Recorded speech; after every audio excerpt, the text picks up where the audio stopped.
Yo, what do you do? What's up, guys? Welcome to a brand new video, and today I'll be speaking about how to increase your win rate. This is how I increased mine, and you can also increase yours too. Let's get it.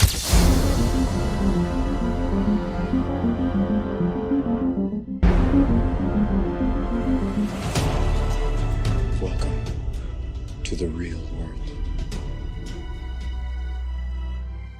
First of all, in order for you to increase your win rate, what I would advise, and I also did this, trust me. What I did was I started choosing my A+ setups. I wasn't going for the rubbish setups, the ones whereby it's not really looking good, but I just had to enter. No, I was going for the A+ setups. I can give you guys two of my A+ setups. Probably don't know how to trade it like me. I have one called the engulfing. I have one called the indecision engulfing.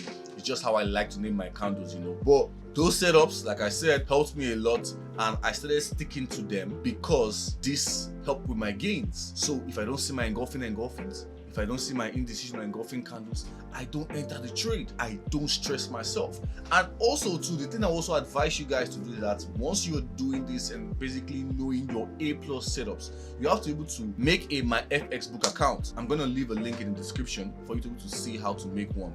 In this My FX Book account, you can be able to know how long you have been holding the trades. You can also check the days you lose the most. My FX Book has helped me in so many different ways, especially to know the days I'm losing the most. Like right now, for me, on my trading days, I don't trade on Thursdays because I found out that on Thursdays were the days that I lose the most. So I started avoiding Thursdays, and I was choosing to trade Monday, Tuesday, Wednesday, Friday. And in those Monday, Tuesday, Wednesday, Friday, I don't still trade every of those single days, only if I see my A+ setups. Those A+ setups are very, very important for you to choose so that you increase your gains. Secondly, I would say use higher time frames, because the higher the time frames, the less price lies. The lower the time frames, the more price lies. On the 1 minute, you can see a support and you might be like, oh, this is gonna, trust me, it's hard for 1 minute to literally be consistent in their support and resistance. I'll always advise people to trade on 4 hour, 1 hour. Those are, I will say, one of the best time frames to trade on. For me right now, I actually trade based on breaking down from the higher time frames and taking my entries on the lower time frames. Let me explain right now. I check my monthly, I see what's going on, I see the overall trend. Check my weekly to be able to know the flow of the river and still know how the trend is moving. And on the daily is where I start pinpointing to see those retests. Let me check out those retests and everything is going good. Then I come to the 4 hour or the 1 hour to place my entries, because there's no way I'll be trying to enter on the daily or trying to enter on the monthly. My stop loss is going to be big as freaking Mount Everest, and it's going to take me a month for me to close a trade, So that's why, me personally, I like to enter on 1 hour, 4 hour, and even at most, if the trade, sometimes the market can take me down all the way to 15 minutes. After 15 minutes, I don't go lower than that. And these are just for entries after confirming my bias on the higher time frames. Most people don't confirm their bias on the higher time frames. They just go to 1 minute, look for support and resistance, and they start entering there, or 5 minutes looking for support and resistance.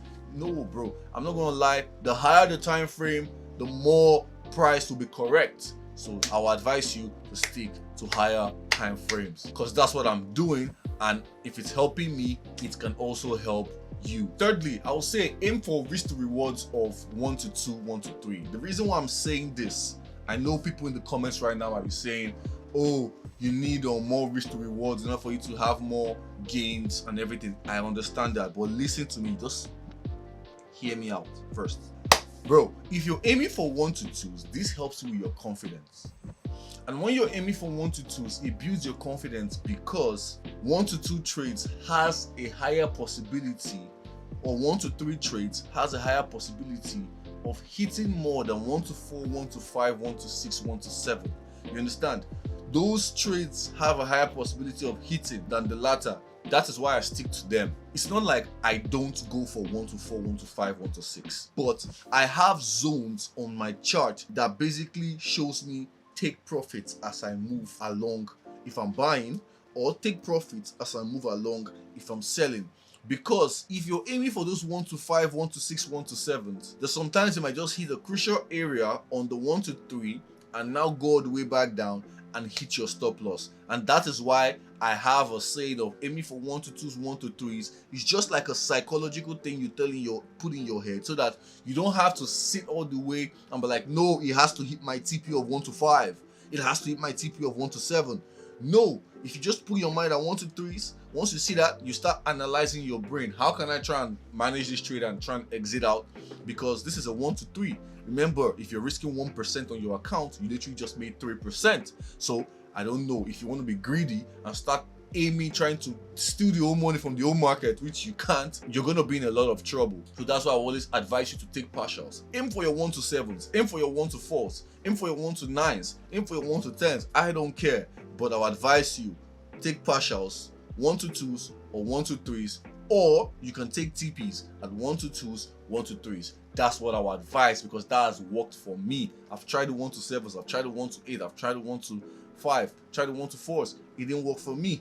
It might be working for you, and that means you don't need this video. That means you don't need to increase your win rate. Your win rate is perfect. But if you're watching this video, your win rate isn't, and I'm explaining how I got out of that rat race and increased my win rate. That's all I have to say for this video. Those 3 things I just spoke about right now, make sure you guys check them out, practice them over and over. Be sure to like, subscribe, and tell me if you have any insights in the comments below. Peace.